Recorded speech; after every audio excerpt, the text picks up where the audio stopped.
Hello friends, income tax के cases की series में आज जो केस हम डिस्कस करेंगे वो एक्साइज ड्यूटी एग्जम्पशन के ट्रीटमेंट को लेकर के है।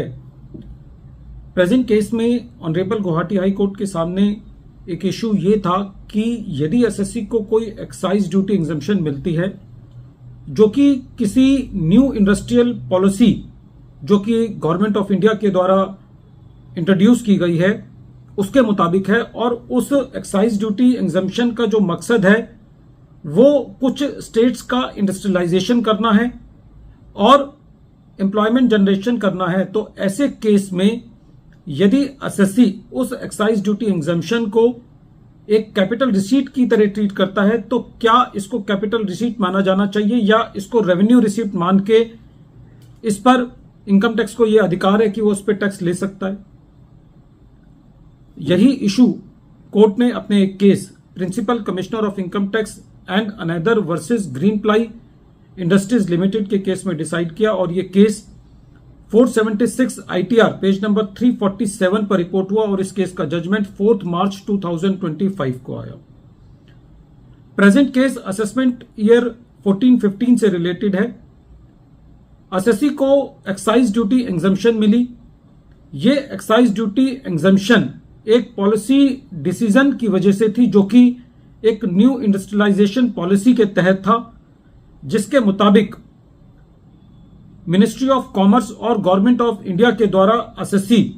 को कुछ एक्साइज ड्यूटी एग्जम्पशन 10 सालों के लिए दी जानी चाहिए थी,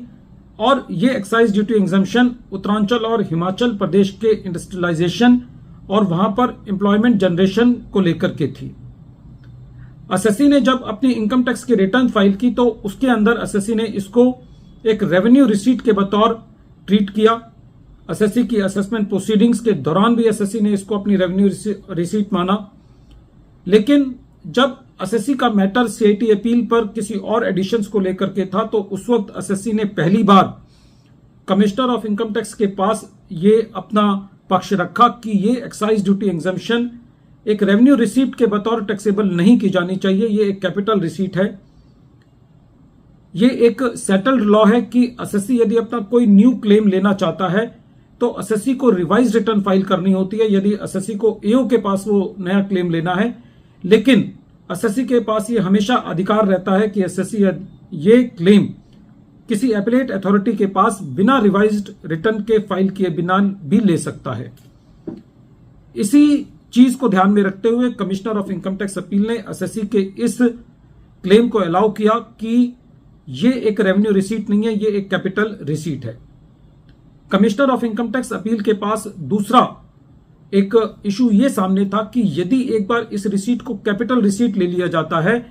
तो क्या फिर इस कैपिटल रिसीट को एसएससी के बुक प्रॉफिट को कैलकुलेट करने में, जो कि मैट के प्रावधान के अंगे में के तहत कैलकुलेट किया जाता है सेक्शन 115 JB में,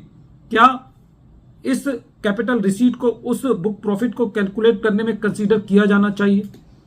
इसके लिए भी commissioner of income tax appeals का यह कहना था कि एक बार यदि ये सेटल हो जाता है कि ये कैपिटल रिसीट है तो इस अमाउंट को बुक प्रॉफिट कैलकुलेट करने में भी कंसीडर नहीं किया जाना चाहिए। रेवेन्यू ने इस सीआईटी अपील के ऑर्डर के अगेंस्ट ट्रिब्यूनल में अपील दायर करी और ट्रिब्यूनल का भी ये कहना था कि जो सीआईटी अपील ने ऑर्डर दिया है वो ठीक है। रेवेन्यू इस मैटर को हाईकोर्ट लेकर के गया और हाईकोर्ट का भी ये कहना था कि प्रेजेंट केस में जो एक्साइज ड्यूटी एग्जम्पशन है वो एक कैपिटल रिसीट है, क्योंकि ये उत्तरांचल और हिमाचल प्रदेश की स्टेट्स के इंडस्ट्रियलाइजेशन के लिए दी गई है, क्योंकि ये एम्प्लॉयमेंट जनरेशन के लिए दी गई है, लोकल रिसोर्सेज को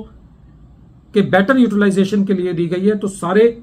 फैक्ट्स एंड सर्कमस्टांसेस को देखते हुए ये सेफली कहा जा सकता है कि प्रेजेंट केस में जो एक्साइज ड्यूटी एग्जम्पशन है जो कि एसएससी को 10 सालों के लिए मिली है वो एक रेवेन्यू रिसीट नहीं है, वो एक कैपिटल रिसीट है, और एट द सेम टाइम इस रिसीट को सेक्शन 115 JB के अंदर बुक प्रॉफिट को कैलकुलेट करने में भी नहीं किया जाना चाहिए। वीडियो के अंत में एक बार फिर मैं केस का नाम रिपीट कर रहा हूं। केस का नाम है principal commissioner of income tax and another versus green ply industries limited, और ये केस 476 ITR पेज नंबर 347 पर रिपोर्ट हुआ। Matter honourable Guwahati high court ने 4 मार्च 2025 को डिसाइड किया। Thank you friends.